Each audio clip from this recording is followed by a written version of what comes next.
পাহাড়ে শান্তি শৃঙ্খলা ফিরিয়ে আনা দরকার বলে মন্তব্য করলেন পার্বত্য চট্টগ্রাম বিষয়ক মন্ত্রণালয়ের উপদেষ্টা সুপ্রদীপ চাকমা। ২৬ আগস্ট বান্দরবান সার্কিট হাউসে বান্দরবানে সরকারি কর্মকর্তা ও বান্দরবানে বিভিন্ন শ্রেণী পেশার মানুষের সাথে মতবিনিময় সভা শেষে সাংবাদিকদের এসব কথা জানান তিনি। উপদেষ্টা সুপ্রদীপ চাকমা জানান, যাদের পকেট থেকে চাঁদা যায় তারা বুঝে কি কষ্ট, তাই এসব বন্ধ করে সাধারণ মানুষের মধ্যে সুখ ফিরিয়ে নিয়ে আসতে হবে। তিনি আরও জানিয়েছেন, পাহাড়ি শিক্ষা ব্যবস্থা সমতলের চেয়ে অনেক পিছিয়ে, যার কারণে এই অঞ্চলের ছেলেমেয়েরা কোথাও কোনো প্রতিযোগিতায় গিয়ে টিকতে পারে না। তাই যোগ্যতা সম্পন্ন শিক্ষা ব্যবস্থা খুবই জরুরি। উপদেষ্টা জানান, বান্দরবান পার্বত্য জেলা সারা দেশে পর্যটন নগরী হিসাবে পরিচিত। তাই আইন শৃঙ্খলা বাহিনীর সমন্বয়ে পর্যটন শিল্প বিকাশে কাজ করা হবে। বান্দরবান পার্বত্য জেলা পরিষদ পুনর্গঠন নিয়ে উপদেষ্টা সুপ্রদীপ চাকমা জানিয়েছেন, খুব শীঘ্রই জেলা পরিষদ গঠন করা হবে। সরকারের রূপরেখা অনুযায়ী সদস্য সংখ্যা নেওয়া হবে। আমি চাইলে একজন বাড়াতে পারবো না, কমাতেও পারবো না, তবে সদস্যদের মধ্যে শিক্ষার্থী রাখা হলে আমার মতে ভালো হবে।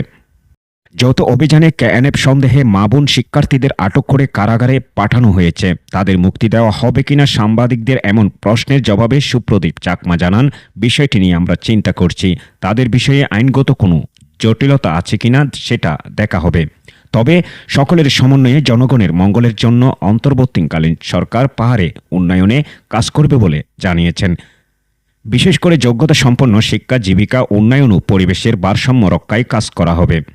এ সময় অন্যান্যদের মধ্যে উপস্থিত ছিলেন বান্দরবানের জেলা প্রশাসক শাহ মুজাহিদ উদ্দিন, পুলিশ সুপার সৈকত শাহীন, ডিজিএফআই কর্নেল আসাদুল্লাহ জামশেদ, বিজিবির sector commander colonel Anwarul Haque সহ জেলার সরকারি বেসরকারি ঊর্ধ্বতন কর্মকর্তা ও বিভিন্ন ইলেকট্রনিক প্রিন্ট মিডিয়ার কর্মরত সংবাদ কর্মীগণ উপস্থিত ছিলেন।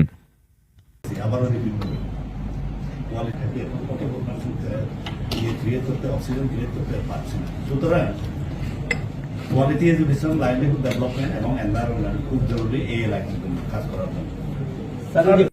এই বিষয়ে সিদ্ধান্ত নেওয়া এটা আপনাদের মৌলিক প্রশ্ন এবং এটা নিয়ে উত্তর খুব তাড়াতাড়ি দেবো আপনাদের। নিয়মের ভিতরে যা হবে, আমি 1 ইঞ্চি বাড়াতেও পারবো না, কমাতেও পারবো না। স্যার এবার প্রতিনিধি থাকতে পারলে তো ভালো হয়, আমি তো খারাপ দেখি। এটা তো পরিস্থিতি সভা, আমি ওনাদেরকে সালাম দিতে আসলাম এবং আমি নিজেকে ইন্ট্রোডিউস করতে আসলাম। এটা হচ্ছে আসল জিনিস আজকে। এবং তাদের ওনারাই কিছু কিছু জিনিস আছে যে এই এলাকাটা আপনারা কিভাবে ডেভেলপ করবেন, এই জিনিসগুলো আমাকে কিছু গাইড করলেন, কিছু জিনিস দেখিয়ে দিলেন। এটা হচ্ছে মানে আমরা ভবিষ্যতে কি কাজ করবো তার উপর ডিসকাশন। স্যার আপনি না এটা সময় দেন যেভাবে আমার কালকে মাননীয় প্রধান উপদেষ্টা মহোদয় বলেছিলেন, ভালো জিনিস কিছু করতে গেলে কিছু সময় লাগে, সেই সময়ের জন্য একটু অপেক্ষা করেন। আপনাদের অবস্থা এমন দাঁড়িয়েছে, গত 15-16 বছরে যা হয়েছে আপনারা 15 দিনে তা চান। আপনারা আমি এখনকার কথা বলছি না, আমি ওই 2 বছর আগে ইয়েতে ছিলাম, আপনারা জানেন দয়ালম্বরে কাজ করতাম, সরি ইউএনডিপিতে যখন কাজ করেছিলাম, আমি এখানে এসেও বলেছিলাম I believe in good governance. আচ্ছা, এটা তাদের আমি নিজেও ব্যক্তিগতভাবে মনে করি তাদের কি হওয়া দরকার, কিন্তু এখানে কোনো আইনগত কোনো জটিলতা আছে কিনা এটা নিয়ে আমি জানি না। সুতরাং এটা নিয়ে আমি খুব বেশি কমেন্ট করতে যাচ্ছি। কিন্তু তারা যদি জেনুইন মানে ওই মানে ডেফিনেশনে যদি আমরা ফেলতে পারি রাজবন্দী, সেটা অন্য জিনিস, কিন্তু আইনগত দিকটা আমাকে দেখতে হবে। তাহলে স্যার এই বিষয়টা